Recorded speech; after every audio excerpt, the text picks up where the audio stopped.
Something that I often love to include in music lessons for students of many ages is a read aloud book. And I do that for a couple reasons. I love that it brings a co-regulation to our time together. It feels connected, and sometimes it's just what's needed to add that calm space where students can then be ready to learn. So I love if they have some musical themes to them. And so this is one of my favorites. It's called Giraffes Can't Dance. And it's by Gillies Andrea and Guy Parker Reese. And I will include links in the video description of how you can add this to your home or music studio.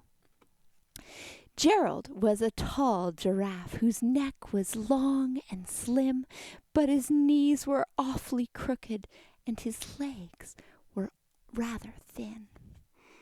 He was very good at standing still and munching shoots off trees, but when he tried to run around, he buckled at the knees. Now, every year in Africa, they hold the jungle dance where every single animal turns up to skip and prance. And this year, when the day arrived, poor Gerald felt so sad, because when it came to dancing, he was really very bad.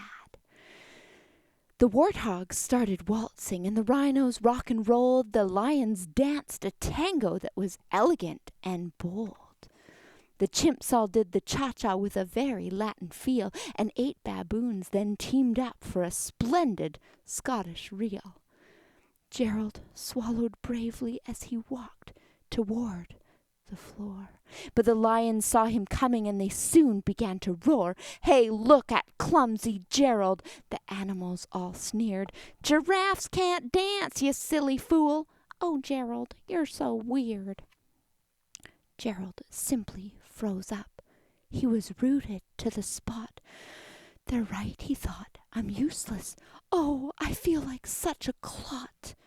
So he crept off from the dance floor and he started walking home. He'd never felt so sad before, so sad and all alone.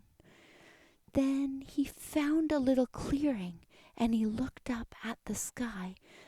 "The moon can be so beautiful," he whispered with a sigh. "Excuse me," coughed a cricket, who'd seen Gerald earlier on, "but sometimes when you're different, you just need a different song. Listen to the swaying grass and listen to the trees. To me, the sweetest music is those branches in the breeze.